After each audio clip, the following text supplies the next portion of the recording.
Welcome back to another Spurs Chat video. Tottenham Hotspur 0, Chelsea 3. It has been a dreadful, dreadful day, but I have three very special guests to talk about today's game. I've got Frank, Ricky and Anthony.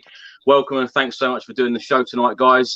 Want to talk a little bit about Jimmy Greaves, first of all. Of course, we got this dreadful news this morning that Jimmy Greaves sadly passed away at the age of 81. Tottenham Hotspur's record goal scorer. He also holds the record for the most goals scored in the English top flight with 357. Frank, let's start with you. Do you want to give us your thoughts on Jimmy Greaves' career? Well, I obviously didn't grow up watching Jimmy Greaves, but as a young boy, I watched Saint and Greavesy. And being a Tottenham fan, you're brought up on the legend that is, legendary status that he had at this club. Effortless goal scorer. I think Steve Perryman at halftime today hit the nail on the head. I mean, if you look at old footage and old games of Jimmy Greaves, on those pitches with those boots in those conditions, this guy glided across the turf. It seemed to me as well he was a lot quicker than, they weren't the athletes they are now. Footballers are athletes now. Back then they were footballers. But he was so quick. Some of his finishes were just instinctive, fantastic left foot, volleys, headers, fox in the box goals. And his numbers at club and international level, at whatever era, are alien figures. They're up there with the Ronaldos and the Messis in numbers. To score the goals that he scored, again, to have that record all this time as well in the top division, top scorer of all time, he's phenomenal. And again, growing up watching him with in St John, they both died this year, unfortunately. Another huge Spurs legend has gone, 81 years old, I believe. So he had a good innings. But I think if this club know what they're doing and they've got the club's spirit in their heart, the owners, I mean, they should put a statue of this man outside the stadium. It has to be, because he's the most natural goal scorer. We talk about Klinsmann, Sheringham, Kane, all the legendary players, Clive Allen, that we've had over the years. This guy tops the lot. The numbers don't lie. So it's a big, big loss for this club today. And rest in peace, Jimmy Greaves. Ricky, let's come to you. The word legend is bandied about so much, but what a true legend Jimmy Greaves was. Oh my gosh, bro! That, you know what I mean. The only example, a bit like Frank. I grew up with Saint and Greavesy. I didn't really see him much as a player, but the way my dad used to speak about him, and the way like he got to meet him on the street once, and they were hanging out with a couple of the legends, and it's one of the stories that he tells again and again and again, and every single time he tells it, he wells up with emotion. Just because he got to meet one of his heroes. And yeah, my dad was devastated today. It was the first thing, it was the first voice note that I had today. And, my love, my prayers and my best wishes go out to Jimmy Greaves and his family. And what a loss for the club. What a legend. And I agree on the statue. It should have been there already. But yeah, man, I just, I just thank him for what he done for us, and how he grew the club with him being in it. So on and off the field he was fantastic. It's a massive, massive loss, and we're all sending our love. Every single Spurs fan out there is sending their love to the Greaves family right now. Absolutely, Anthony. Let's come to you. Surely a statue has got to be erected at the Tottenham Hotspur Stadium, hasn't it, of Jimmy Greaves, or even a stand named after him? 100%. I said that on the group today, didn't I, Chris? I think that it should have been done before the news today, and I want to send my condolences to the Greaves family. But coming on to what the lads were saying, I was fortunate to grow up with Saint and Greavesy, and I loved him from that. I loved his banter, I loved his humour, and I used to speak to my dad quite a lot about, obviously, Spurs and being Spurs family, and he said to me he fell in love with the club. His first game was watching Jimmy Greaves, and that's what made him fall in love with his club. So if it wasn't for him, then I wouldn't probably be a Spurs supporter. So I adore the man. I think what he done for the club, he's just legend. As you said, Chris, the word legend gets bantered about a bit too much, but he was a true legend, and I think we should do something as Spurs fans to a petition to put a statue of the late great legend Jimmy Greaves for sure. Frank, let's start with you. Let's start talking about the game. Tottenham Hotspur 0, Chelsea 3. It pains me to say that. What's your initial thoughts on the match? It's typical Spurs, Chris. I mean, only us could put in the first half performance that we put in. which was probably the most positive we've all seen so far for a very long time. On the front foot, aggressive, pressing. We had Chelsea pinned in moments. If it wasn't for some poor decision-making from Reguilon or Son, there was a bad touch from Son when he was played in. Bit of a hard chance, but still a chance. Reguilon got in behind, put in an awful cross. We should have been more convincing whether he was going to cross or shoot. I think he got caught in two minds. Tanguy Ndombele getting on the ball, playing the football, forward, triangles, aggressive. And at half-time, big round of applause in the stadium. Obviously, I was there today. It seemed really positive. And only this football club and only this team could capitulate the way that we capitulated and lose that game as we lost. It is Spursy. It is just, unfortunately, the DNA that runs through this club. A set piece from a very poor Dele Alli again today. I don't care what anyone says. I've not seen any quality from Dele Alli in so long. It's been years now, not months. Losing his man on a corner, set piece, goal. And then we capitulate. The second goal's fluky. Let's be totally honest. I mean, both goals are poor goals to concede when you're really in control of the game. I know we didn't have the shots on target. The stats will tell us differently, but we watched the game. We were the better team. Thomas Tuchel made the changes, putting off Mount for Kante because we had a grip of the midfield. And to add to those two lucky early goals and the Tuchel masterclass, which you can't deny, that changed the game. They went to a three in midfield. Those three in midfield are just better than what we've got. They're levels and levels above, let's be totally honest. And that was it. It could have been 5 or 6 in the second half. Chris, I don't even know what to say anymore, mate. I don't know what to say. I don't know. I don't know the answers. We can all go back. Listen, you ask any Spurs fan on Twitter, on the streets, not toxic Spurs fans, just fans who are into this football club and watch the club. It all goes back to not building on the momentum we had with Pochettino when we were one of the big dogs of not English football, of European football. We would go to Barcelona, we'd go to Juventus, we'd go to Real Madrid, and we'd get results and we'd play them off the park, if not the first half, the second half. It is criminal how when we were an attraction and a top side, we did not go and spend and build on what we were doing and build an adequate team to sustain a challenge for a period of time. The team's digressed. We haven't replaced any of those players. When we have spent money, the money's been completely misspent. The amount of money we've paid for Gio Celso. Tell me what does he do? What are his main attribute? So this is a football club that didn't build on its success. When it was too late and we tried to spend the money to obviously stop the rot, we misspent the money completely.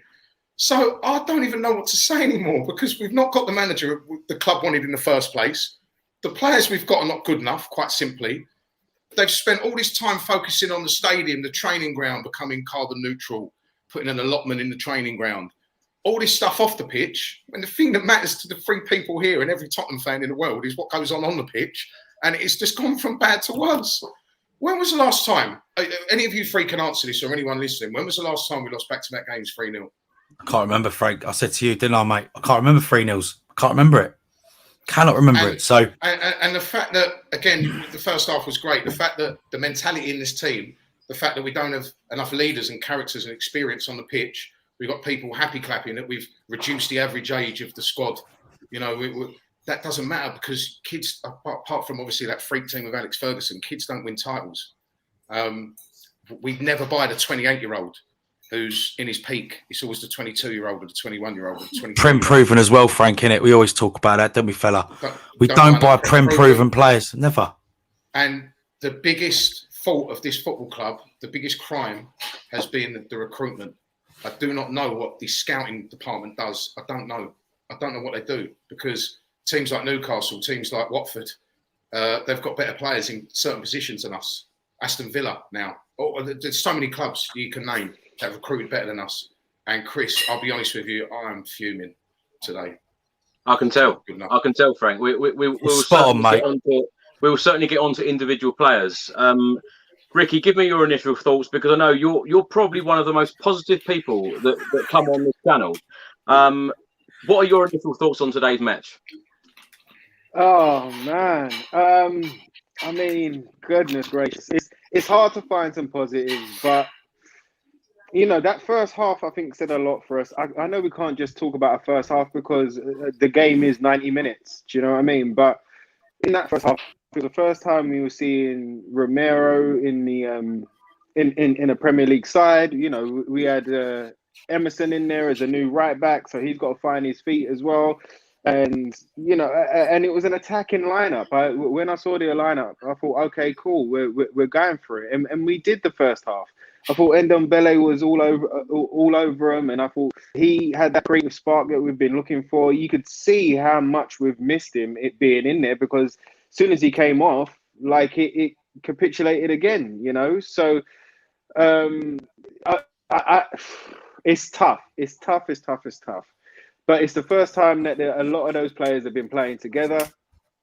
And, the first half was really encouraging. It's always the way with us, though. Whenever we have a dominant first half of recent times and we don't score when we're on top, it always backfires on us as well. And again, it kind of happened today.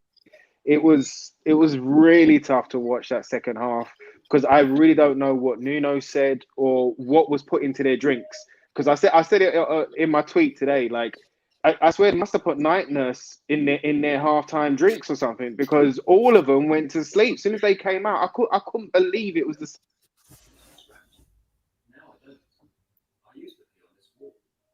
first half. I think we lost him. What I mean? Like we're building, we're doing something. You can see what they want to start to, how they want to play.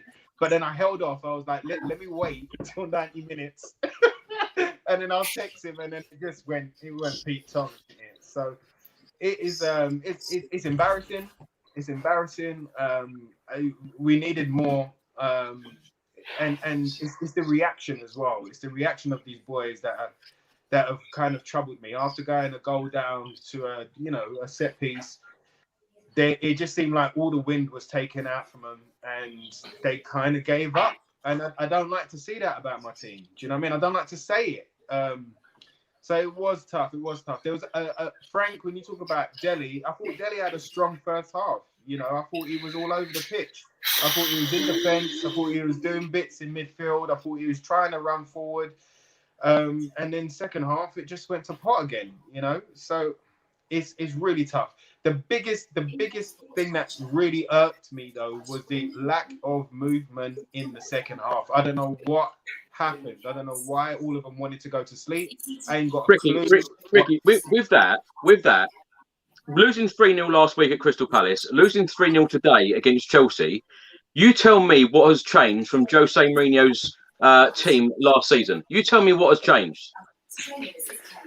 The only thing that I can see that has changed, and it's not a lot, but the only thing that I can see that has changed is the energy amongst the group. So the first 3 games, I know we won them 1-0. I know that two out of those 3 games we was on the back foot, but there was a unity, there was a solidity, there was a new fire to do better, to do well. And regardless of the result, I was looking at that going, okay, well, they're trying, well, they're looking out for each other, well, they're trying to push forward, and they're trying to work together and look after each other as well. But it just seems like that international break is done us over. It's done us over. And there's excuses. We all know the excuses. We all know the excuses for last week. We all know the excuses for this week. But excuses don't do nothing for us. Do you know what I mean? Those Croatia 3, they owed us a performance. They owed us. We like Frankie said there. Like, what does Lo Celso do right now? I'm watching Lo Celso this year, and I want to see what he's about. But what does he do? It was him and Ndombele that got brought in to be the Eriksen replacements, and we haven't seen much. Do you know what I mean? And Ndombele, we've seen more from Ndombele, regardless of all of these issues over last season and this. We've seen more from him than we have Lo Celso. So what are we doing here? So it's really tough, Chris. It's really tough to answer, mate. It's really tough. The problem for me is with Tanguy Ndombele, the first half showed his talents, which are when we're bossing games and we're on top, he's a great player to have in the side. But when the tide turns and we're up against it, that is when he goes missing. And you can't just have a player that's good when we're winning or playing well. And then when we'll have spells in games without the ball. You're not going to dominate the ball for every game. Certainly this team isn't. And the worrying thing for me is when things do go against us, he just completely went missing. Second half. Yeah. Anthony, let's come to you. David Rott's on screen now. We took the first 0 game seriously. 0 goals, 0 fight, 0 passion, and 0 points. Do you know what I thought was quite strange today? Now, by the way. Anthony, you and I speak a lot on the phone. Now, last Yeah. season, you were ranting, you were swearing, you were very, very angry under Jose Mourinho. Last week, this week, you seem to be very calm about these defeats. Is it you just getting used to it? I'm just getting used to it, Chris, because I've enough of trying to argue my point with people. Last season there was no fans in the stadium, as we know, so it was all about the results. Nick a win, move on. Nick a 1-0 win, move on. Nick a 2-1 win, move on. Beat West Brom 1-0 that we'd normally draw against or lose in the last minute with a Chris Brunt free kick. You move on, right? This season, I'm looking at it as a whole more because obviously I've been at the stadium. I've never walked out of a Spurs game than I did at Watford. 85 minutes. I've never walked out at 85 minutes, ever. Even when we've been losing. 7-2 against Bayern Munich. Never. That, what I've seen in the first opening 4 or 5 games has been shocking. It's been nothing short of disgraceful, right? And that comes from the top, that comes from the management, and that comes from some of the players. Right, they look disinterested. They look like they don't want to be there. I get what Ricky's saying about the whole, energy, etc. But this is a new manager, supposedly a new era. I haven't seen anything from this, mate. I've seen 3 goals, 1 penalty that wasn't well. It was a penalty, free kick that scuffed it really and went in, and an open play goal by Son. Other than that, I have seen nothing.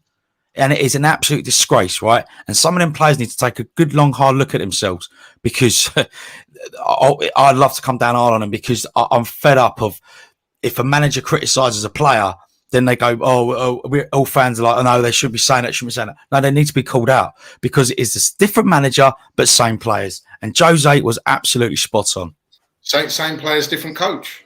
Exactly. Anthony, and this has been the same for the last 4 or 5 years, even under Poch. They failed under him. They failed under Jose. They didn't really do much under Mason. And now they're failing this geezer now as well. So who's the cheapest option to go? It's going to be Nuno.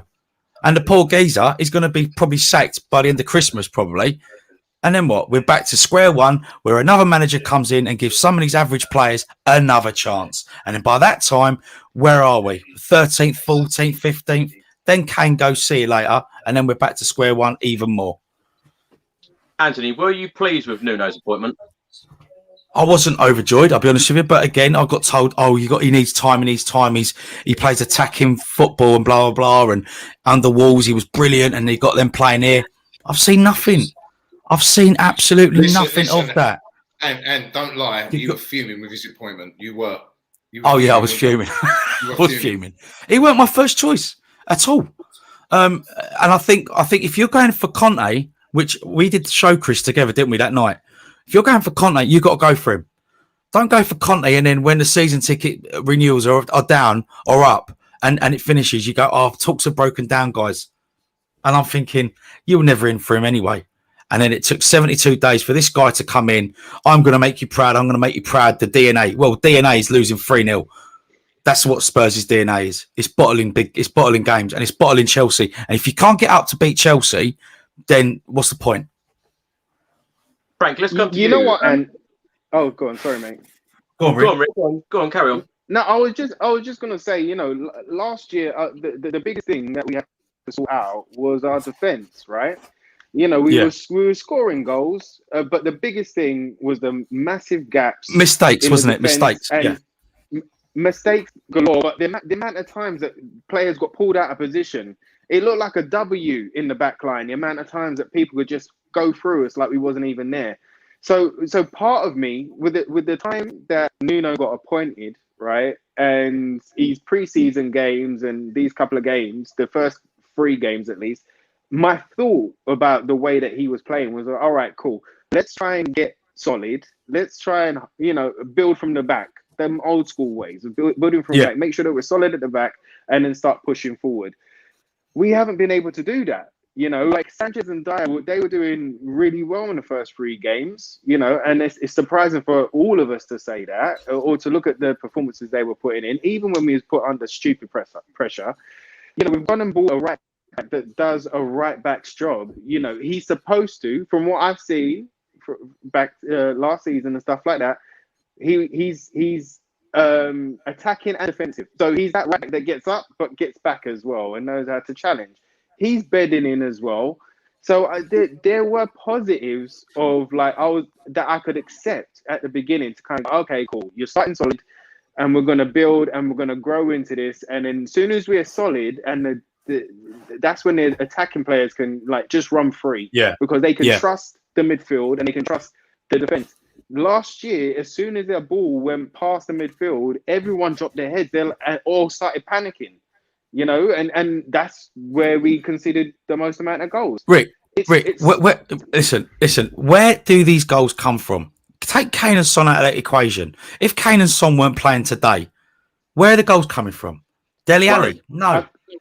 This is my worry, boys. We got our squad is a joke, man. It's a joke. And if Jose was there still, he would have made sure we got another striker. Gareth Bale scored 16 goals last season. Why haven't we replaced them players?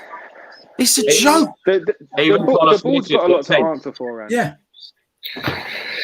Again, who does this boil down to? And listen, we can all talk about Daniel Levy. Daniel Levy this, Daniel Levy that. Daniel Levy is told by his boss. Daniel Levy isn't a multi-billionaire owner. It's Joe Lewis. Joe Lewis tells Daniel Levy to run this club, but he's got to be self-sufficient. Whatever the club generates, you can spend. So all this Levy out stuff doesn't make a difference. The problem is with Joe Lewis. He is the owner who has never put a penny of his own money in. He's put this club in so much debt.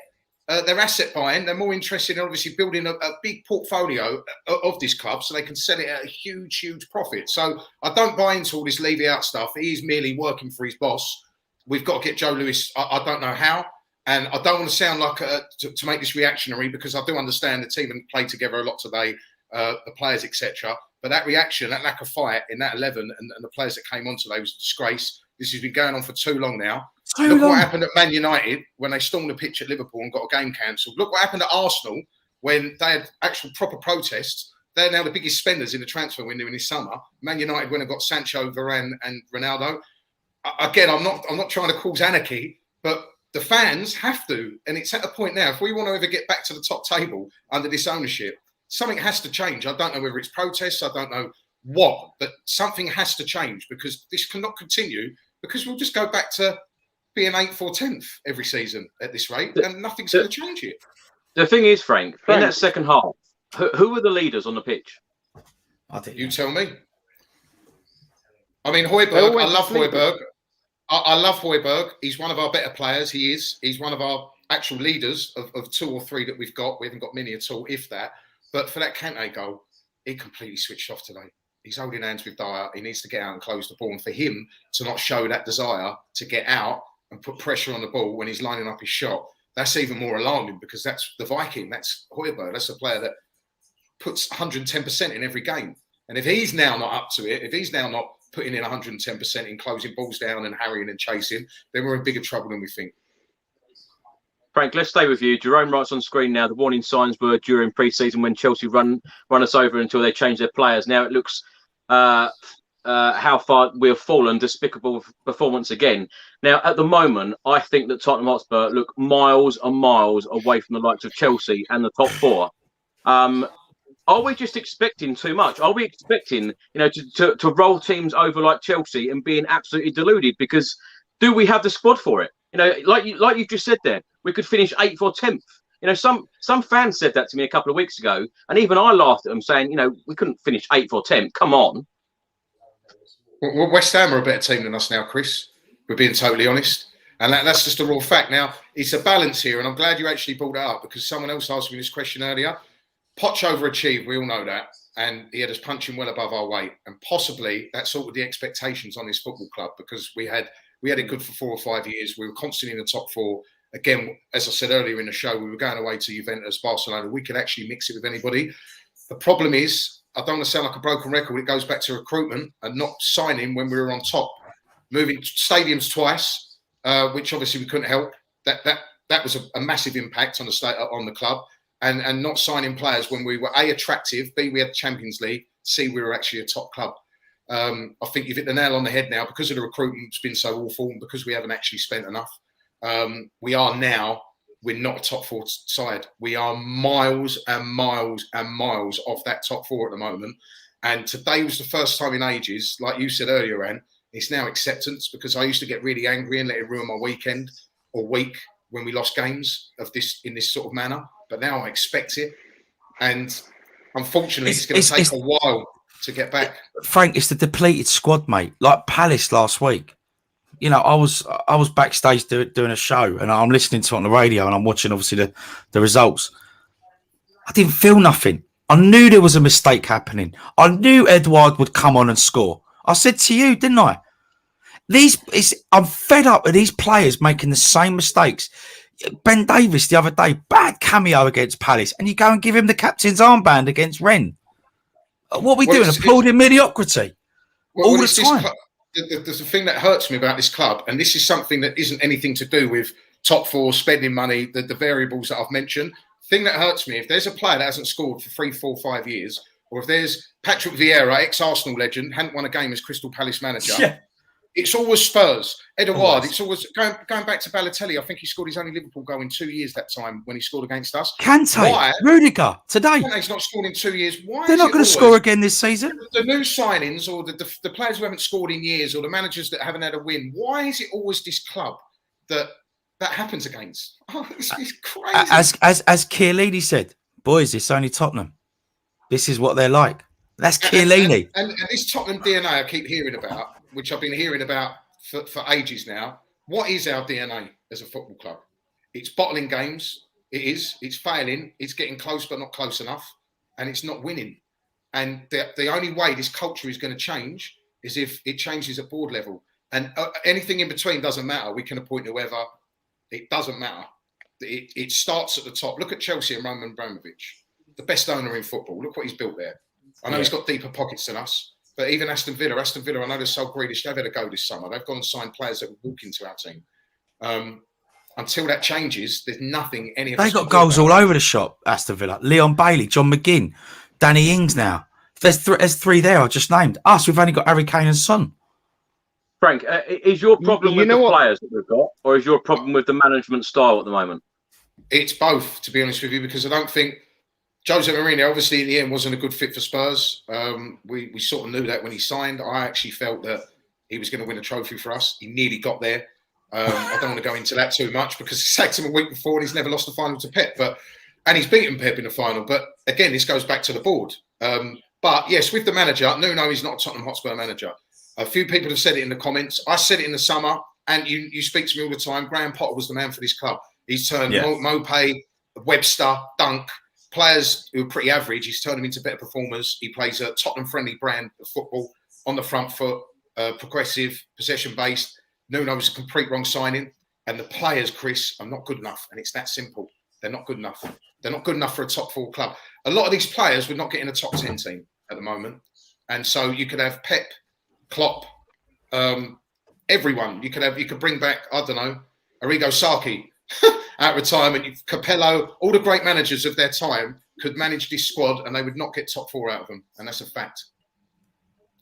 Ricky, let's come to you. It does seem like we're having the same conversations now at the start of this season as last season. Jerome writes on screen now about showing a desire to play for the badge for 90 minutes.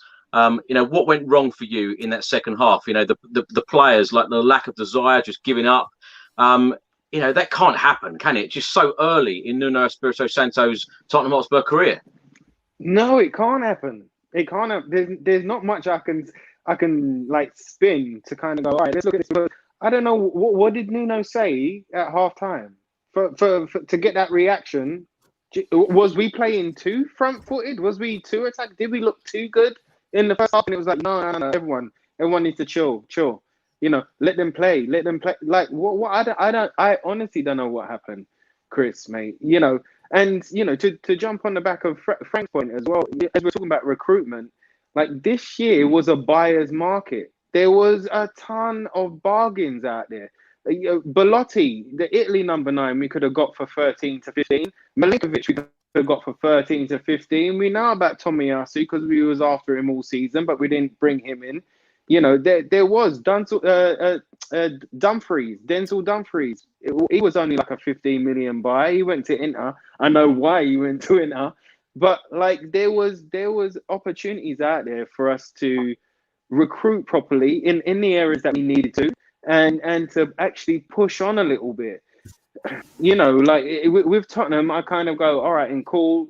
They didn't do it. You know, I was hoping for more. You can ask Ant, even with Adama Traore, he was off. He was like, mate, we're not signing anyone. It's not happening. It's not coming in. I'm like, Ant, check out this post. Ant, check out this. There's something else happening. And it just never came to fruition.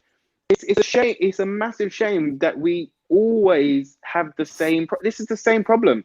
I saw a tweet the other day about 10 years ago when we should have brought in a defender. And I think it was Dawson and King. And I think Dawson and King both got injured right at the beginning of the season. And it's like it's a paper article saying, you know, we should have done this. We should have brought in. We should have done it again. And we didn't do it. And we was in the same position. It happens all the time. And the boys are right, man. It's about the board. You know, they should have, in this buyer's market, any one of those players that I just mentioned, they're double, almost triple the price once their contracts are fully, you know, once they've got 3-4 years on a contract or whatever the case may be. Should have done it. I mean, I don't want to talk about Harry Kane here and whether we should have sold him, because I don't want that to be a line of topic. But it certainly will be. But what's going on, Chris? Why is he playing left wing? Why is he playing DM? Like, we need him up there. If he's our only outlet, if he's the one that's going to get us the goals, what's happening? Do you know what I mean? So I'm as frustrated and upset as everyone. It really done me in today, man. And like I say, there's only a very, very few positives that I can pull out. And you know what? Just before I finish my rant, Nuno. Okay, so when we brought Nuno in, we all know the rubbish that went on in appointing a manager. Okay, I wanted Erik ten Hag from Ajax because I like the way he plays, his philosophy, the way that he's, you know, brought up a young team to give them responsibility and maybe bring in some players from Ajax as well. I would have loved that because I love Dutch football and I love the way they think and they play. Didn't happen. When we was in for Fonseca, I started looking at Fonseca and I was like, you know what, this guy could be the one that kind of pushes us on. You know, Nuno was never ever on my list really. And when we did sign him, I was like, okay. When I looked at the contract, the length of the contract, how much we was paying for him a year, my initial feeling was he's almost like a caretaker manager. He's almost here to kind of settle us down. Do you know what I mean? Try and get fitness up. Try and do these things. But a guy that's going to take almost orders from Paratici. Do you know what I mean? Because it looks like a Paratici side. And I thought he needed a head coach in one manager. He wanted a head coach that could kind of take orders and instructions. He's a stopgap, Rick. He's a stopgap. And that's what I think. It's easy after a year or at Christmas, if we want to get rid of him, Frank, it's easy money for us to get rid of him. Do you know what I mean? So it's just, I don't know, man. I think Nuno's done well in dealing with the Harry Kane palaver, in dealing with the press and stuff like that, you know, at the beginning. But even him, you can see he's getting more grey in his beard and he's getting a lot older in every single press conference that we see him in. So if you're not given the tools, it's really hard to kind of fix the wardrobe. Do you know what I mean? So are you surprised? Are you surprised that a lot of Spurs fans are turning on him already? Yes and no.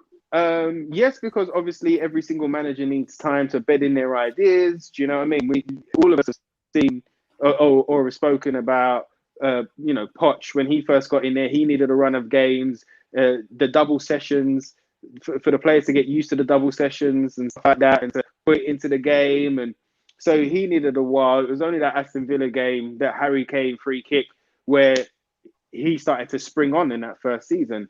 So there is that, but I know that the majority of Tottenham fans, like we know a manager that's for us. Do you know what I mean? And it just seemed with the performances with Wolves, the one, you know, what's that stat that's been dropped this week about Nuno hasn't scored in the first half for 80 out of his 130 games or something like that. I mean, so a lot of us knew in our heart of hearts, but after that managerial debacle, appointment debacle, we were almost resigned.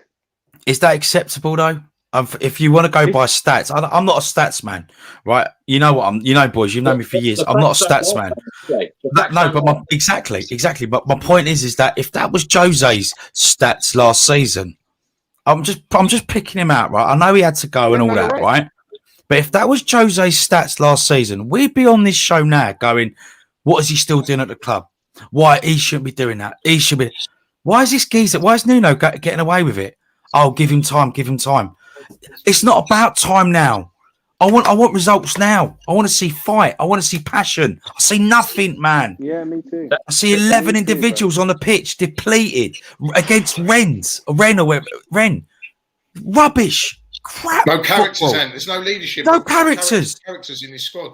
And it goes back to what I said about recruitment, because Alan Saint-Maximin went to Newcastle for £16.5 million in August 2019. In January 2020, we signed Bergwijn, who's how many goals has he scored for us? 3. Basuma went to Brighton. How are Brighton getting Basuma and we're spending all that money on Gio Lo Celso? Kufal at West Ham walks in our side. He moonwalks in our team. Let's be honest with you. Aggressive, horrible to play against, yeah? Why do we never find any of these players? Why? I just cannot get my head around how bad the recruitment's been at this club. Again, I'll say it again. We don't spend enough money to keep up with the big boys anyway. Let's be totally honest. We never have. But when we spend money, we absolutely waste it. That, as a concoction, is why we are where we are. And also as well. Thanks, Rich. Also as well, you're spending money like for the Ndombele transfer, Lo Celso transfer, Jack Clark. I mean, he can't even get it. I mean, I've seen him on and off in the under 23s. Ryan Sessegnon. All right, I've heard he's got a knock. Yeah. When will these players step up? When are they going to step up? I'm fed up of hearing, yeah, but they're for the future, and I don't want to know what's going to happen in 2025, right? I want to see who's going to come in. We sign someone on a Thursday. I want him to start on a Saturday.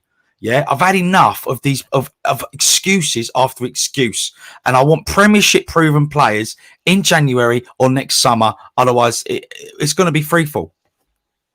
Well, Anthony, let's stay with you. Of course, an hour before kick-off, the team lineup come out. Hugo Lloris in goal, and Emerson Royale at right back, Sergio Reguilon at left back, centre-back pairing of Eric Dyer and Christian Romero. Ndombele, his first Premier League start of the season, alongside Højbjerg, Dele Alli, Lo Celso, Harry Kane and Heung-min Son. Arguably, that's got to be Tottenham's best 11, hasn't it?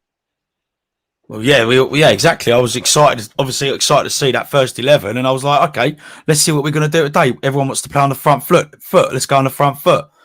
And then first half, yeah, we played all right, played good. And then it's the second half. Mistakes. Mistake after it. It's a mistake FC, mate. It's all the time. I don't want to be coming on a show moaning. I'm sorry, but it's the truth. You have to see what you say. It's lack of experience in the squad. That's what it is. There's nobody to rally clueless, the troops. Man. Even Tanganga against Crystal Palace, after he lost his head with Wilfred Zaha, where were the leaders in this team getting an arm around him saying, calm down, you're going to get yourself sent off? There was none of that. Yeah. There was absolutely. I think Kane went up to him and just sort of said, who doesn't want to be there, by the way? It's very obvious. Harry Kane is so disinterested. 100%. But it's October next week and he's not scored. But that's it. And he's one of the supposed leaders in this squad, and he doesn't want to be there. We haven't signed the right characters. We haven't got the right characters to take us out this rut, unfortunately. And I'm not going to be reactionary and jump all over Nuno, because I do get managers need time. I'm not going to. But he is he's pretty under pressure. And he's inherited a mess. And I feel for him, because I can't see him lasting for the season. Can anyone else? No, Frank, mate, listen, I get it. You need time. But there's no time for time now, because everyone is running away with it. We're so far behind City. We're so far behind Chelsea, Liverpool, Man United. And I'm thinking, what are we just going to sit back and just enjoy playing nice football and playing 80% possession, but losing 3-0?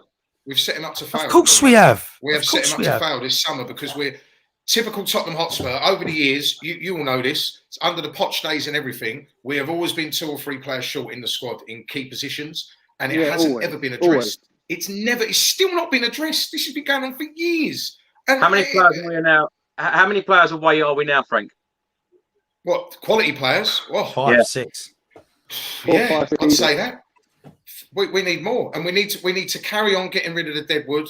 If you want me to go through names, I can. Doherty, Davis, Winks. Dele Alli's got to go for me now. I'm sorry, he's finished. I'm not being reactionary. I've watched this guy closely for the last 18 months. For his own mental state of mind and for him to get his career back on track, I think he needs to move away from Spurs. Unfortunately, we're not going to sell him. I don't think Gio Celso's up to it. Stephen Bergwijn, the jury's out for me. What does he do? He dribbles well. Does he score? Does he assist? Does he make enough key passes into the box? Break the lines with these key passes? No. Tanguy Ndombele, all the talent in the world. Can he last 90 minutes ever? I don't know. Is he up for it? I don't think so. We still haven't got a striker beyond Kane, a number 9 who can play with his back to goal. We haven't. We've got one striker. So I don't know. Hugo Lloris's contract's up at the end of the season. Yeah. There's a lot of work to do, Chris. Who's our set piece taker, boys? Who's getting a free kick? Who's our set piece taker? Have we got a James Ward-Prowse in there? Have we got an Ericsson in there? Have we? It's Sonny or Dyer, isn't it? Because I got told when I was talking on one of the shows, I went about James Ward-Prowse. I got battered. He's not good enough for Spurs. Oh, really? Yeah. Okay. Not good enough for Spurs, but we're happy with the average players we've got. I'd have James Ward-Prowse any day of the week over some of them players that Frank's just said. Frank, let's come back to you. Jerome Wright's on screen now. Could be the best 11, but Harry Kane on the wing. Tactical disaster at only striker. Now, Roy Keane, as you mentioned earlier on Sky, he said, talking about Harry Kane, his body language, oh my goodness, I'm angry watching Spurs, Tottenham players not doing the basics of playing football, no desire, put your body on the line. He wasn't very happy with Harry Kane. I don't think a lot of Spurs fans were happy with Harry Kane last week or indeed today. What is going on with Harry Kane? He doesn't want to be there, Chris. And again, I'm not going to go back in the past and all the rest of it. He loved Jose Mourinho. Whatever we think about Jose, read the comments. I'll keep in contact with Jose for the rest of my career, but they still text. He loved Jose. Jose actually got the best out of Harry Kane since he's been at Spurs. His best numbers. The numbers do not lie. He was action man last season. I think he became very disillusioned with Spurs when they sacked him the week before a cup final because I felt Kane thought, I'm guessing here, that his best chance of silverware at the club was with Jose. And the best players in the squad loved him. Son, Højbjerg, Lloris, Kane, they absolutely adored him. And I think in the manner that he went and the way that he went, I felt that Kane thought, no, I can't do this anymore. If they're going to actually take away what I believe to be my best chance of winning a cup at this club, then I need to move on. He mentally checked out in the summer. And I do truly believe if Antonio Conte was appointed as manager, I think Kane, you'd be seeing a different Kane. Again, I'm guessing, I don't know. But the fact that we appointed Nuno from Wolves, who's never managed a big 6 club, not really historically the style, the DNA Spurs, Kane probably sitting there thinking, I'm not going to get 25 Premier League goals this season under Nuno. I just think he's gone. Mentally, he's checked out. And it's sad to see because he's been such a great servant for the club. He's been our best player for many a year. And his body language at the moment is the worst I've seen it since he broke into the first team. And he rescued us last season. He dug us out of the mud. We all know that. And that is another huge problem to add to the many. It's a big problem as well because we haven't even got another striker. So, Chris, to answer your question, the problem with Harry Kane is he quite simply wants to win and he knows that we are miles off winning anything, so he doesn't want to be there. Agreed. That is the worry. I think we've got so many problems. I don't know how long this show is going to be tonight. Ricky, let's come to you. You want to talk and say any more on Harry Kane because he just doesn't look like the old Harry Kane that we know, does he? He does, and I think Frank hit the nail on the head there about body language. It's the one thing that I will watch on the pitch. Even if things ain't going our way, I always like to see how people are reacting to that and what they're putting in and how are they trying to change it and how are they trying to influence others. And Harry seems like a shadow of himself. We've gone through barren runs with him. We've gone through August where he doesn't score a goal and we'll back him because we'll see him in the right places. He'll have a couple of shots. He'll be unlucky. But I don't know what positions he's in. Like that last week against Crystal Palace where he didn't have a shot on goal. He wasn't even in and around the box. You could never say that about Harry before. So, it's really tough. But I agree with Frank there about Mourinho. I think as soon as Mourinho went, he was just like, well, I can see this ship sinking. He's a Tottenham boy. Do you know what I mean? He's grown up through the hard times. He's grown up through the tough times. He knows the roller coaster of Spurs. And under Poch, it was totally different. He could see it. You know, everyone was excited. You know, like Ant said, like Poch had people playing 2, 3, 4 levels above their base level. You know, we saw performances out of players that were pretty average at the time. You know, Bentaleb, Mason as a midfield, we saw extreme performances from them. Like the improvement of Moussa Dembele under him. Like Moussa had a role, he had a vision, he had a focus. There was all these things that it's just fell out the bottom right now. And you know what as well? It's like with the European Super League coming in, did we ever really get an explanation why Mourinho was sacked from anyone? I don't remember seeing a statement. I don't remember seeing any kind of reasoning why he got sacked 5-6 days before the final. We don't like big players. We don't like big voices, Rick. We like nice people that play nice. We're nice. That's all over here. Nice. He knows Tottenham DNA. Nice. Jose said it how it was, and people didn't like it. That's the bottom line. That's the bottom line. Do you think 3 or 4 of them players now would be in that squad if Jose was still there? Would have started today? Not a chance. Am I right? Well, you know what? Who it is. Yeah. Winks, Ali. Winks and Dilly would not be at this club if Jose was there this summer to do.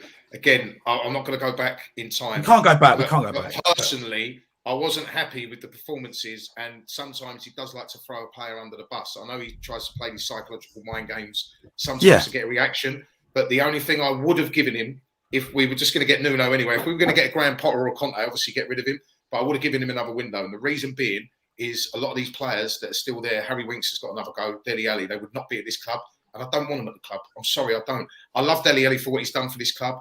Back-to-back Young Player of the Year, phenomenal, aggressive, horrible, putting his foot in, plucking balls out of the air, first-time half volleys, just a horrible monster to play against. But I just think his desire levels have just completely gone at Tottenham Hotspur anyway. And I just, again, if we were going to get Nuno, there was no point in getting rid of Jose, in my opinion. Yeah, Ricky, let's come back to you. Just sorry, Rick, mate. Sorry, Ricky, brother. You know what I mean? It was too. I think with all of us, we're so passionate in our own way, you know, and it comes across as we just can't help it, mate. We just can't help it. So I love you, bro. Rick, just want to come back to the Tottenham Hotspur starting 11. As I said earlier, surely that is Tottenham's best 11. But when you look at the substitutes bench, and when you think that, you know, if you're chasing a game, you need a goal and you need a game changer.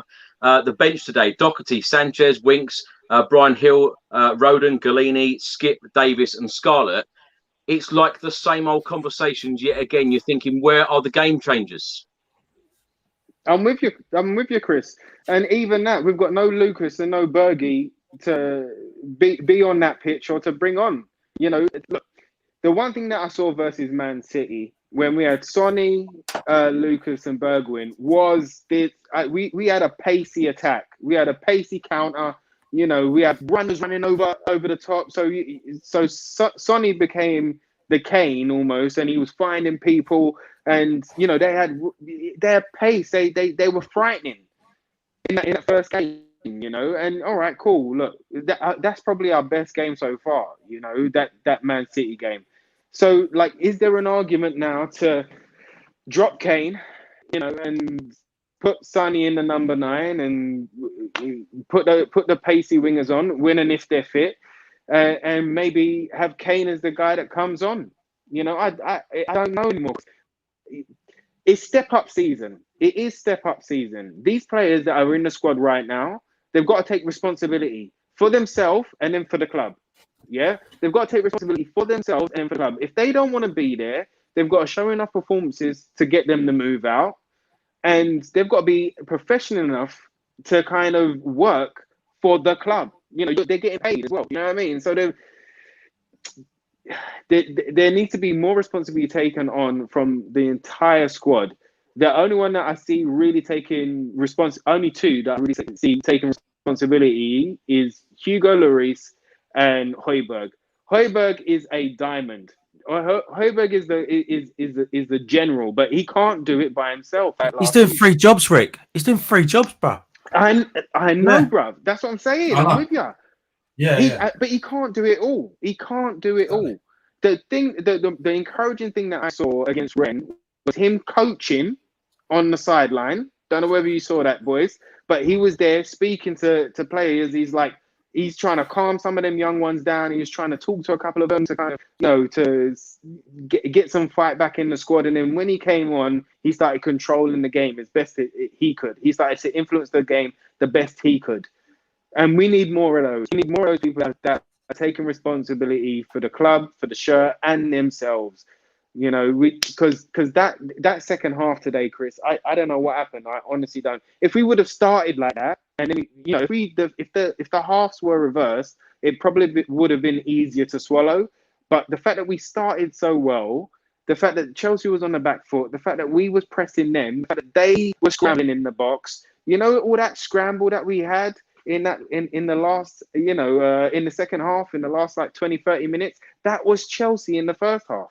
We needed that one goal, man. We needed to build on the positive performance that we was putting in, and we needed that one goal from either Reggie. I think he should have taken the shot. I don't even think he should have crossed the ball in the first half, or Sonny. Do you know what I mean? We needed that one goal, and I think that it could have encouraged the boys and pushed them forward on into that second half. But where we didn't get it, it was flat as a pancake, man. It was horrendous. So it's tough. It's a tough one today, man. Anthony, let's come to you. Now, of course, Crystal Palace game last week, Nuno played 3 holding midfielders.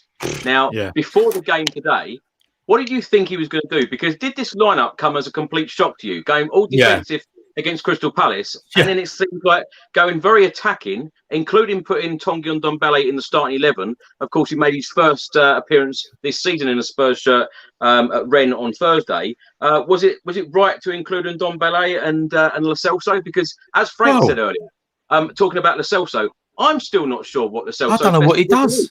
I don't even know what his best position is either. It was nice to listen. I wanted to see attacking football. I've been told that's our DNA, and we need to see that and have 80% possession of the ball and blah blah blah. But again, they just weren't doing it. They weren't doing it right. It was nice to see Ndombele playing because he deserves a start. He's been working hard apparently, and all right, whatever's been going on in his personal life or, wanting to leave and that, we don't know if it's true or not. So let's put that aside. I'm judging players on the pitch. And he was the only one trying today in that first half. I think it's Lo Celso, I don't know what he gives. Yeah. Is he an attacking midfielder? Is he a box to box? What is he? You would probably prefer to see a 50% on Ndombele than 100% wings, yeah? Oh, Chris, come on, mate. Come on. That's a stupid question, isn't it? That deserves a stupid answer. I've just got to like the mood. I tell you, it's so hard. It's so hard. We need a giggle. And I can't wait for Wolves this week either. I can't wait for Wolves this week. Is it? Yeah, that'd be good. And you know what? That's another thing. I keep seeing from the Wolves fans, even though they've only won the one game in the Premier League, they are bigging up Bruno, their new manager. They are really happy that Nuno isn't there anymore, or Nuno Ball isn't there anymore. I keep seeing tweets come out saying that they prefer losing but playing the way that they're playing than have Nuno back. So I mean, I think that's worrying in itself because Nuno was their Poch. So for them to be coming out with reports like this, and it doesn't sound like bitterness, it sounds like it sounds like relief. Sounds like a weight's been lifted, even though they haven't won. Yeah. They bashed us up in the league. We were so lucky up there. Me and them went, didn't we? We did. Game, Chris, but they absolutely bashed us up. Well, that was the luckiest game I've seen us win in ages. But boys, it goes back to the recruitment. What are your thoughts on the new defenders, Christian Romero and Emerson Royale? Because of course, as we said earlier, this season was all about improving the defence. I like Romero. I've seen a bit of him before. I've actually seen him in games. A lot of fans say, "Oh yeah, he's great." I've actually watched him. I watched him in the Copa America as well in the semi and the final. Believe you me, we're very lucky. We've got him. We've got a proper top centre back on our hands there at our club. And today I think he showed it. in patches and parts. I don't think he had a bad game. I don't think Eric Dyer had a bad game today, either, to be honest with you. I don't No, you said that, didn't you, mate? Were to blame for any of what happened, but I'm over the moon with Romero. And Emerson Royal, the thing is with him, apparently we signed him as an attacking right back. Defensively, he done quite a lot of good today. He was cutting out crosses with his head and closing the ball down. He was quite aggressive. I know, obviously, Alonso did get a run on him a few times. Alonso's in great form, by the way. But on the ball, he looks a little bit lost, Emerson. But it's early days. He's got to get up to the pace of the Premier League. I haven't seen too much of him. Obviously, we're trusting Paratici, who's got a good track record with recruitment. So I'm hoping he comes good. But I really, really like the signing of Romero, Chris. Is that true? Is that true, lads? Because I was on a plane and I just saw a bit of the highlights. We were 2-0 down. He brought on a defender. Well, I want to stay with Frank, actually. Go on, Frank. Sorry, mate. Roy writes on screen, we were 2-0 down, we needed to score, and we brought on a defender. And of course, last week, a number of fans were, criticising Nuno Espirito Santo, of course, being 2-3-0 down at Palace and not making any changes. Is that frustrating for you? Well, he brought on Gill and he brought on Skip. Who else is he going to bring on? A kid named Scarlett, who's 17.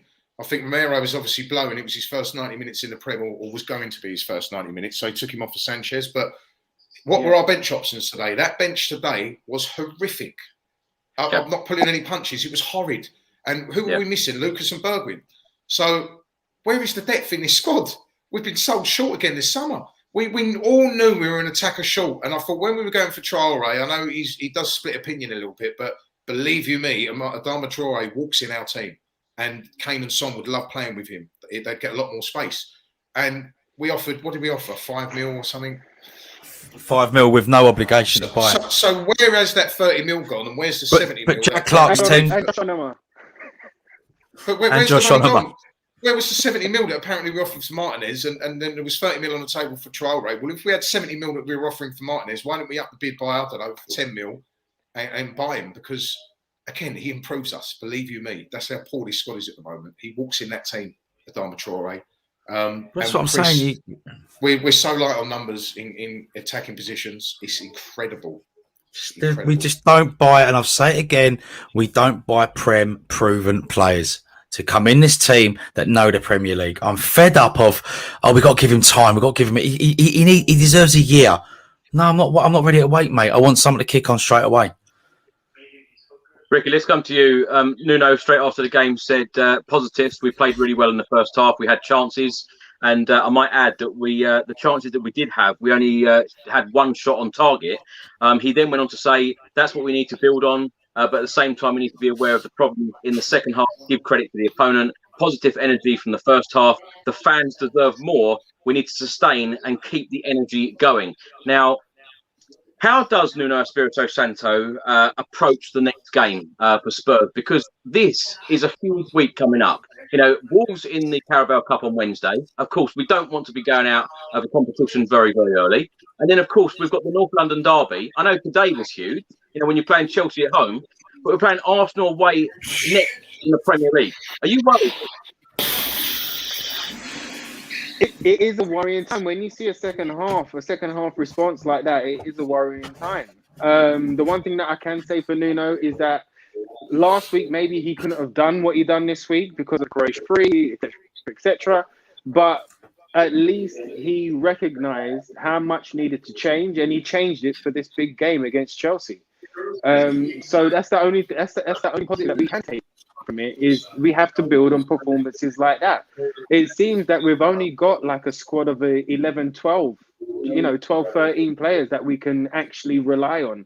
We're relying on kids to come through and step up, and it's going to be a tough, long old season, you know.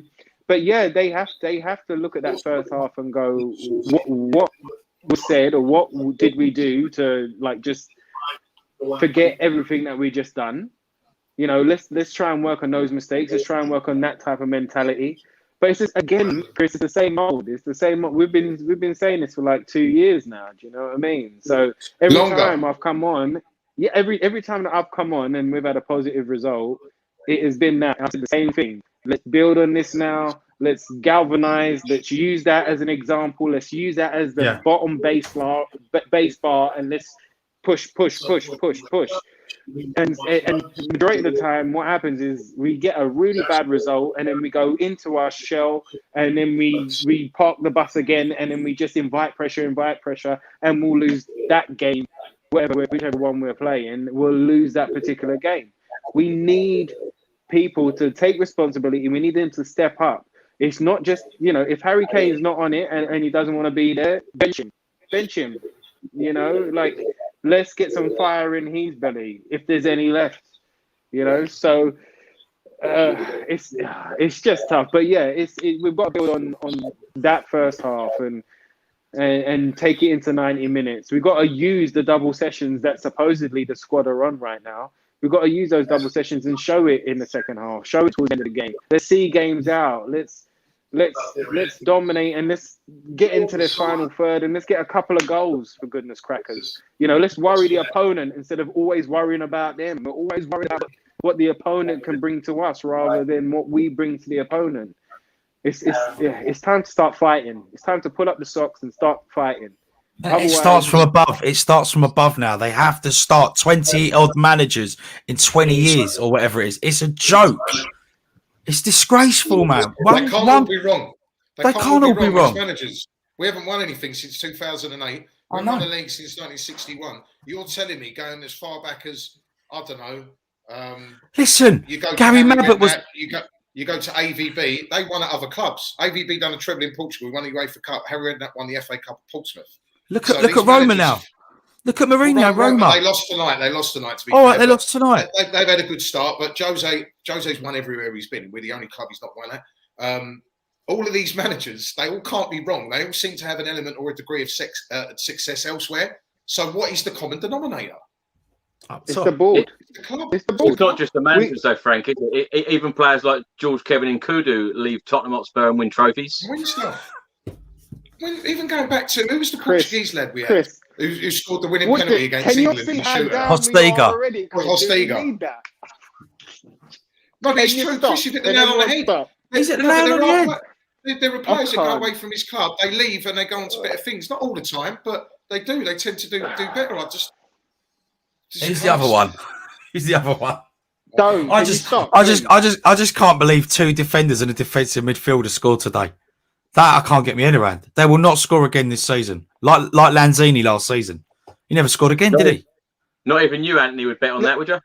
I did have an inkling about. I thought maybe Silva, a little bit of a lucky one. No, my bet is always Joe Linton. People watching Joe Linton.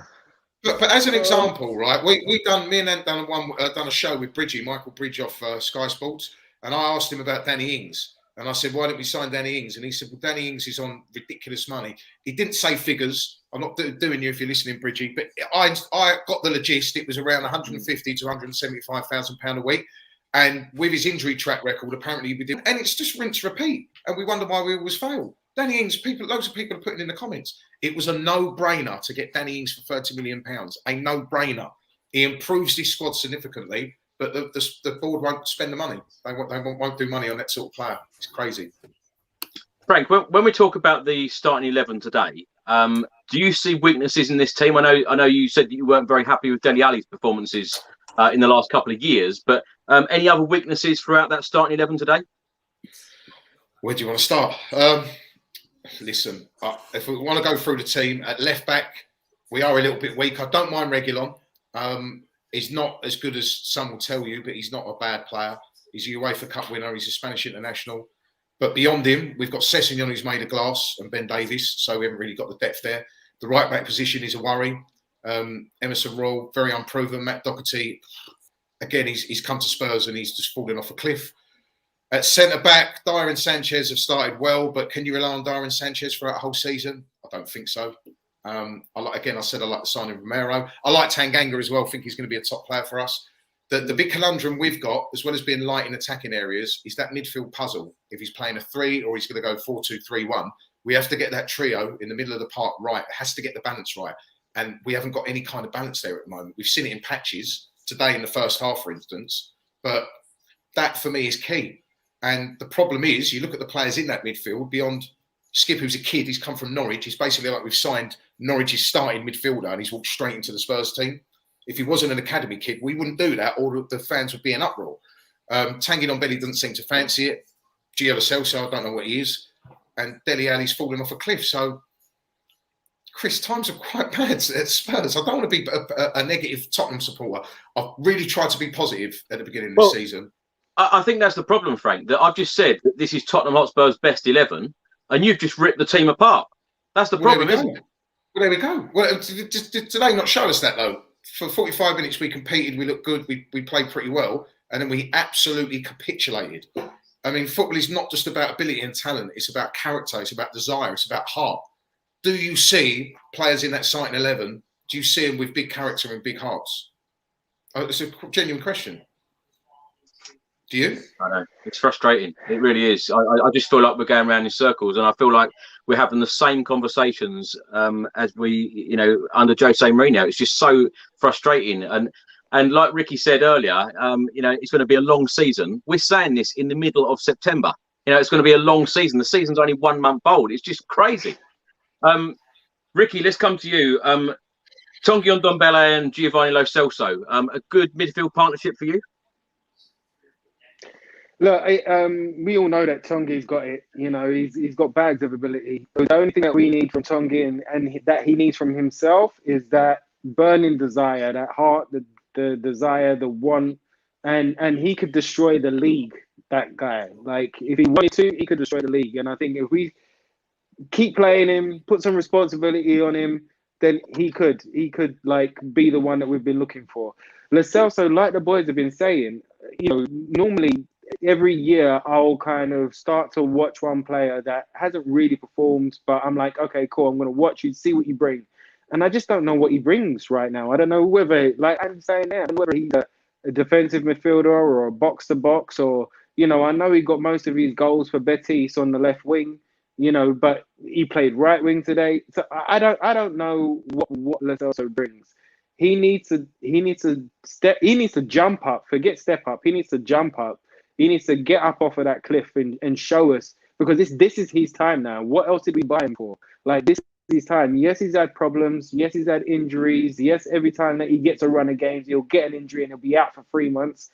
And then he's got to start again. Well, while you're there, bruv, while you've got the shirt, let's see what you're about. But I don't know who's challenging him. Like, I don't know who's kind of pushing him. And who's having a go at each other in that dressing room? Who's having a go? Like we saw in the documentary, the Amazon documentary, that when Hugo Lloris, he ripped into Sonny when he wasn't tracking back. But who else is doing that? Is Lloris doing that this year? Is he quieting down?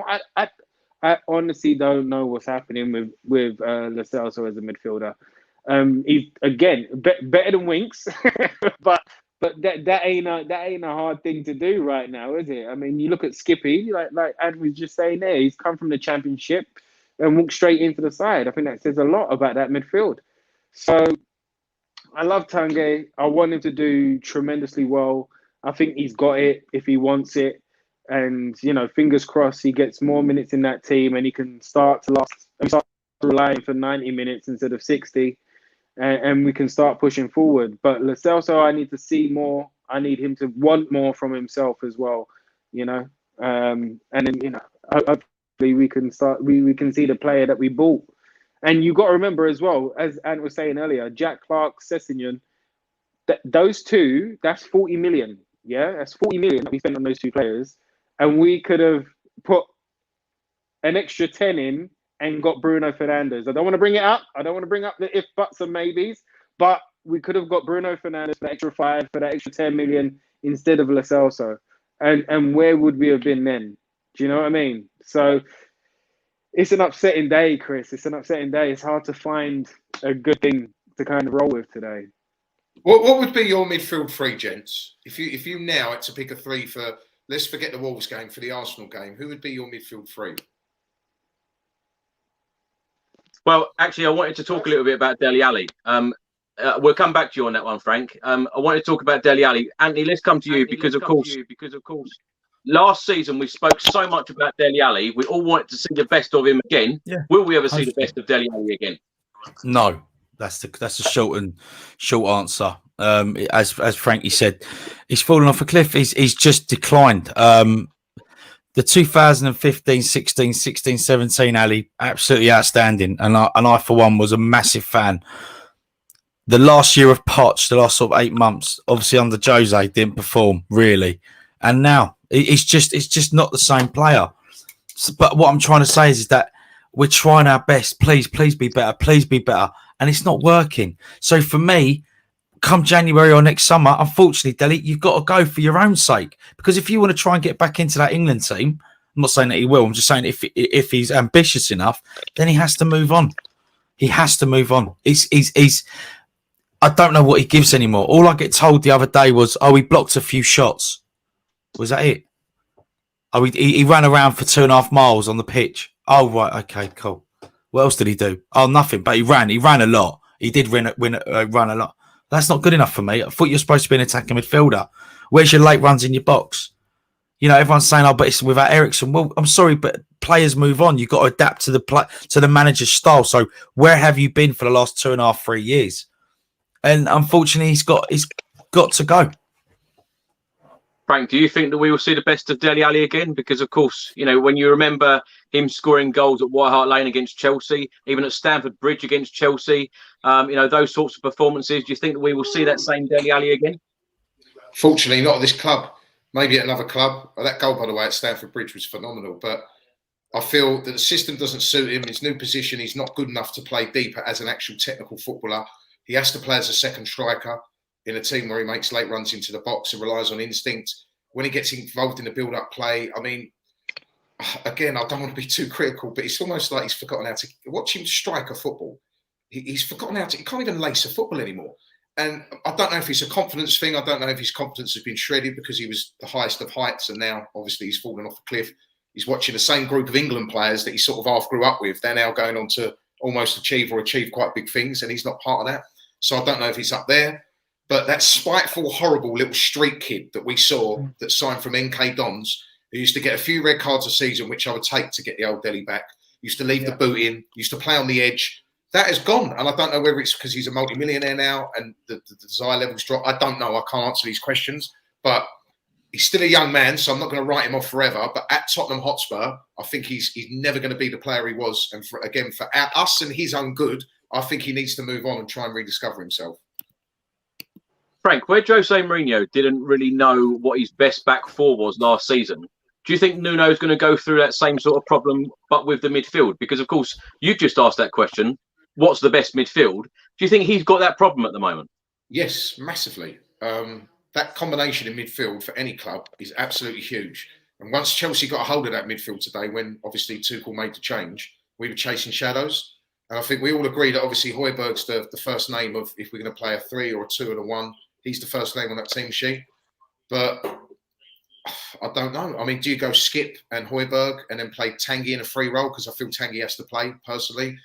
Then you lose the legs of Dele, who, you know, for all his lack of quality on the football, he's actually running around a lot. I know it's not the best attribute to have, really. He should have quality on the ball, but he hasn't.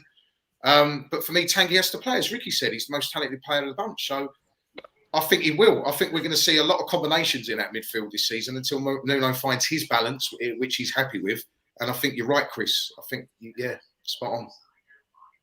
I just want to talk about the two chances that Tottenham basically had in the 19th and the 34th minute.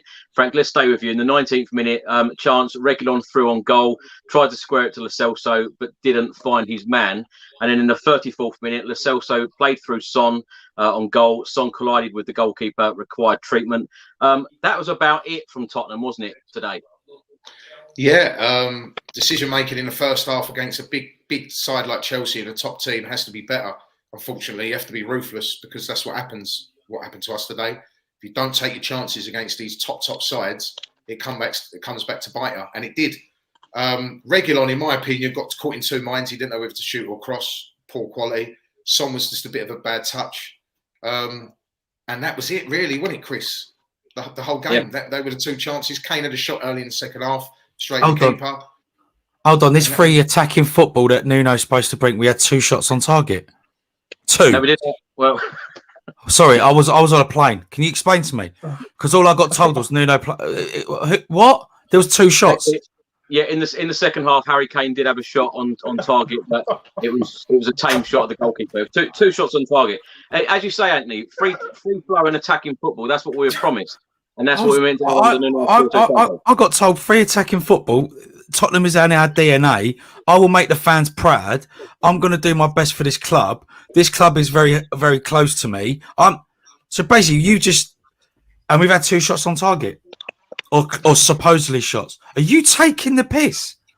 And we're playing Arsenal next week. No, man, enough. Because if that was Jose last year, everyone would be going mad. Everyone would be going mad. Ricky, let's come to you. You're probably the most positive out of all of us. As a football manager, Nuno Espirito Santo obviously choose, and pick some positives out of today. What will be the positives from today for you?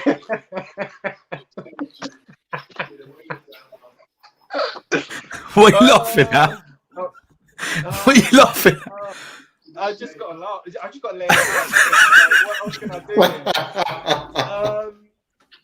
Oh, this club. What are the positives? I'm fuming. The positives is that Romero got a start. So he got, 70, 80 minutes under him. So it's the first time that he's starting to bed into the side. Emerson got to feel what a real battling... like what it's like to play against a battling side, like a top side. So he's going to start to realize what more requirements are needed out of his performance. I think Tanguy was a positive for the amount of time that he played. Højbjerg, I love Højbjerg to bits. I think Frank's probably right with Højbjerg, Skippy, and Tanguy in there as the most creative going forward, but solid as well. Sonny was back. Sonny wasn't injured. That's a positive. You're clutching now, aren't you? Do you know? I'll give you an interesting fact, which is a slight positive. But since Tuchel's took over Chelsea, we were the first team to restrict them to no shots on target in the first half of the game. So the first half had many positives. Yeah. But thanks for that, Frank. But that's what we need to build on. Why are we drinking night nurse at half time? I don't understand. I don't understand what is happening. Do you know what I mean? I don't understand. What were they thinking? What were they smoking at half time that they came out and everyone was like, "Oh, forget this." Like, what happened? What was the first 5 games last season? Everton, we lost 1-0, right? Silly mistake. Then it was what was it, Chris, boys? Man United, Southampton, West Ham. Oh, Man United, the one when we beat them 6-1. Man United, that one, and Southampton 5-1. Oh, right, and I still got told that we were playing negative football. That one. Yeah, I remember them. I remember them games. They were good. They were very, very, really boring to watch them games. Yeah. Not a lot of change, then, is it? Well, no. Jose started a lot better than Nuno. 100%. This fan base hates Jose. He started 50 million times better than Nuno has started his reign, and that's just a fact for you. Do you know one thing that I'm getting increasingly frustrated with is the fact that whenever Ndombele and Lo Celso play, they can never ever last 90 minutes. Anthony, what is it with them two? I don't know, mate. 167 and 172 minutes. What needs to change with them two to complete 90 minutes? It's crazy. It's crazy. I just don't get it. Yeah, I think it's in their contract. If they hit 80 minutes, they get like 100% of their weekly wage. It must be. It's like everyone get them off quick before we've got to pay them. Quick. Frank, let's come to you. Just to round the show up, I just want to talk a little bit about the 2 games coming up. On Wednesday, of course, we're back in the Carabao Cup. Of course, we got in the final in April and sadly lost against Manchester City. But is this a competition that Nuno should be going strong for and going for? Bearing in mind that the Arsenal game is coming up, how do you see these 2 games next? I think personally, we've got such a thin squad. I don't even know what's going to happen on Tuesday because I can see Winks and Doherty and Davis and the Raggy Dolls all playing. To be honest with you, and and I don't know what's going to happen. But next week, he's got. Unfortunately, I know it's a cup. I'm sort of contradicting what I'm saying here because I'd like Spurs to win a cup, and I always moan about us not winning a cup. But the squad is so light and it's so depleted and it's so light on quality. We've got to prioritise the Arsenal game, so we have to rotate. Unfortunately, Frank, what is realistic in terms of league position? Because if we're finishing 7th again, would you rather be playing in the Europa Conference League next year instead of going seriously for an FA Cup or a Carabao Cup? It's only because we've got Arsenal on the weekend and we cannot go there and get absolutely battered. We can't. So that's why I'm saying that. But you are right, Chris. Again, I'm sort of contradicting myself here, but you are possibly right because I can't see us finishing in the top 6. Can you? Realistically? No, not at the moment. Not at the moment. So do we go all out and play a strong team on Tuesday? But then knowing us, we'll put our strongest team out Tuesday, get beaten anyway. Sonny or Kane will pick up a knock and then we'll go into the Arsenal game with a few injuries and we'll get beat there anyway. Chris, I don't know. I don't know at the moment. But I've usually got an answer for a lot. I've done this show with you before. When I speak to Ant, I've always got an answer for something. I haven't got any answers at the moment, or I haven't got all the answers. I don't know. Do you know what, Frank? It's worrying. You're sounding more like Anthony every day. I've got to stop speaking to him. I know. That's what I've got to stop doing. I've got to stop speaking to him every day. He's drumming the negativity into me, isn't he? Oh, mate, I'm not really. It's not positive at the moment, Chris. Let's be honest. I mean, I don't want to come on here and just sound negative. And I admire Ricky. He always tries to find a positive. I usually do. I try and be balanced as well. But back-to-back 3-0 defeats, the capitulation in the second half today. We capitulated last week against Palace. Let's have it right. Red card. We just fell apart. That is the signal that when you watch the players' body language and you see fight and effort and heart, you can take the 3-0 loss. When you just die away, and was there no bookings today, by the way? Did we not get one player booked? I didn't see any bookings. I don't think we got one yellow card, so that just goes to show the players aren't really even getting upset that they're getting absolutely battered. And, usually they get frustrated and they'll leave one on a certain player or they'll go in late. That is a very interesting point. In a London derby, you want to see challenges flying in, and I didn't see any of that today. There was nothing. See players get upset. Nothing. Yeah. There was nothing in the second half. Like Ricky, nothing. Ricky, let's come to you. I hate it, but there was nothing. Talking about the Carabao Cup on Wednesday and, of course, the North London derby on Sunday, what do you think Nuno's goal is for this season? Is it league position? Is it, or is it to try and put a trophy in the cabinet? I just think play. Oh, sorry, I thought you were talking to me. Oh, mate. I mean, I don't know. Of course it is, Chris. Of course it is, mate. Like, I think he wants success for himself as well. I think he wants to prove some of the doubters wrong as well. But there's a lot going on. It's not a pretty place to be right now, Spurs. So, like the boys have highlighted, the weakness in the squad, the no depth, we haven't even got an 11 yet that are generals on the pitch that will take the game by the scruff of the neck and go for it.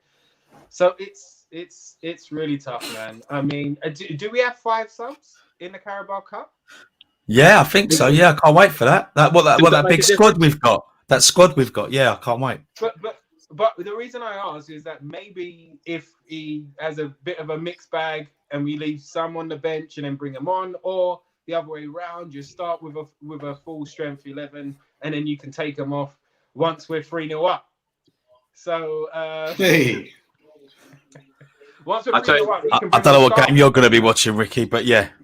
It's worrying when I say what's Nuno's plan, and someone's put to stay up. Someone said to keep his job. It's getting comments like this already. But Ricky, are you confident going into these next 2 games or not? You know what? It's tough. I'll always back the boys, and I'll always back the boys. But we need to see a massive reaction from them. We need to see a massive reaction from that Croatia free that have messed us up a little bit. We need to see a massive reaction to the 11 players that were playing today that absolutely fell asleep in that second half. We need them to be angry with it. We need them to be frustrated with it. We need them to look at each other and go, "What are we doing here? Like, fix up, look sharp." Do you know what I mean? Like, what are we doing here? So you know, maybe the Wolves game will be a good kind of, when we win, maybe the Wolves game will be a great kind of confidence boost going into that North London derby. That's what I'm hoping. Anthony, it is going to be a difficult week, isn't it? You know, especially after today, because Nuno, of course, is going back to his old club. Never an easy thing to do. No.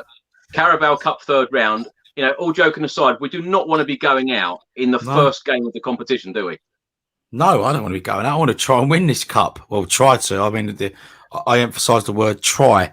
I like the boys are saying, we ain't got the squad to go at half strong because we've got the North London derby on Sunday.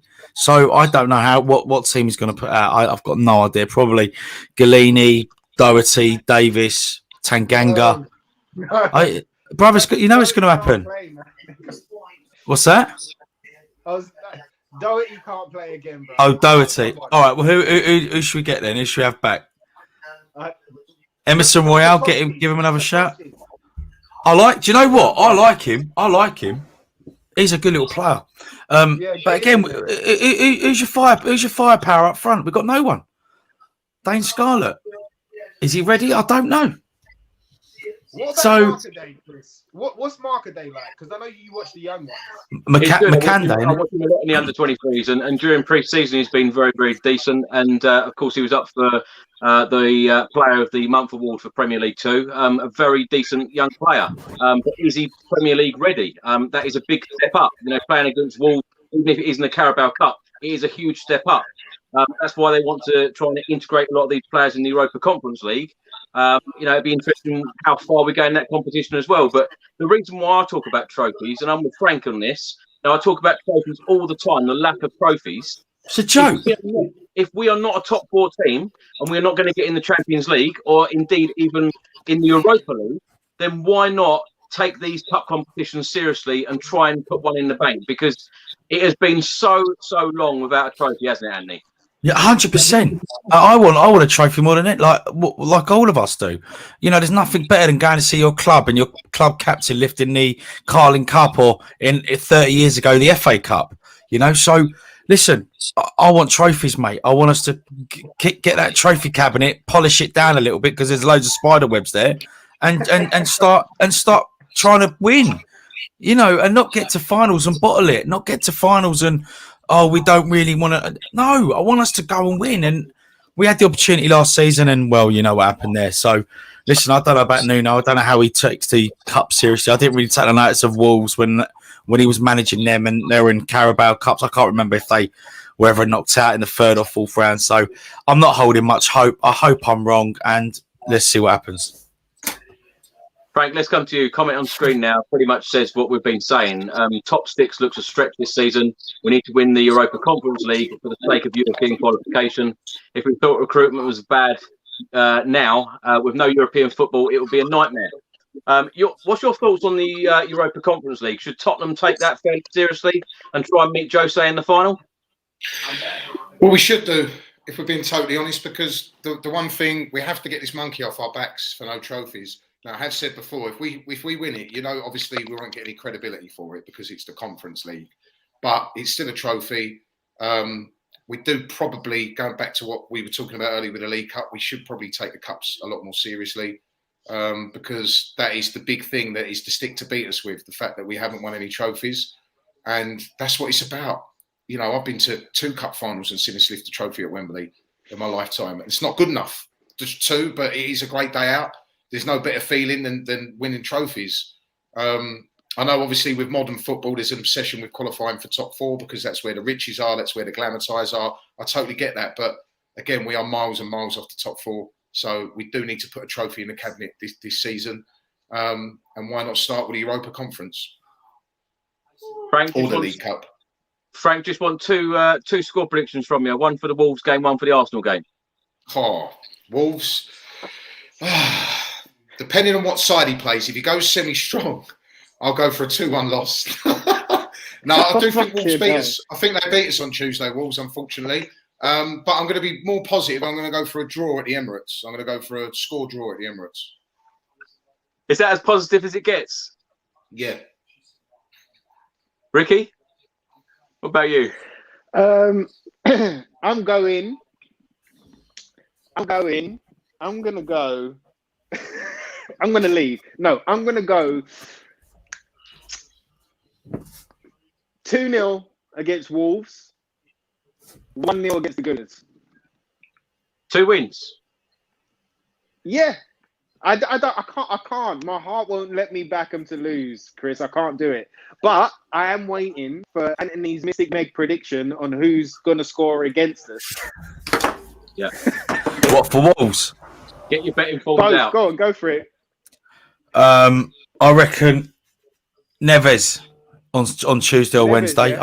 I think, yeah, he'll have a shot outside the box. Top corner, Lloris will go 1-0 down. And I'm praying we beat them 2-1. Arsenal, form goes out the window. I'm going to just pray for a draw. Just pray for a draw. I've just seen something on Twitter, boys. Listen to this. Big chances in the first 5 games. The top is Liverpool with 16. Bottom is Spurs with 2. Bottom, yeah. Brentford 5, Burnley 8, Wolves 9. Terrible. Do you know what, Anthony? In all seriousness, there were so many stats that I could have put on this video, and I think I know. This was going to be depressing enough to talk about Spurs for 90 minutes or so, but there are a lot of stats that are very damning and very evident at the moment, which we could all sit and go, oh my God. You know, the Nuno stats are very negative as well. So we could all sit here and just be negative about it's just, you know, let's hope that things can turn around and we have a better week. Fingers crossed, mate. Try and beat Wolves and try and beat Arsenal, because I tell you what, this week could be like another week like the Dynamo Zagreb and the Arsenal week last season, which was absolute disaster. Frank, thanks so much for joining us again. Thank you. Thanks for having me back. As always, I enjoy the show, especially with you three. And Ricky, honestly, I love doing the show with Ricky because he cheers me up because he's so positive. Even he could be the most positive man in the middle of a war zone, honestly. So thank you for being so positive and making things not all doom and gloom. And thanks for having me on, Chris. No problem. Welcome anytime. Ricky, thanks so much indeed.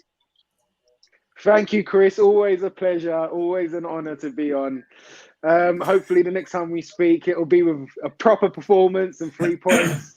And yeah, man, it's going to be a rocky road, but as long as we're together, we can fight it together. So come on, you Spurs. Let's get the next one in.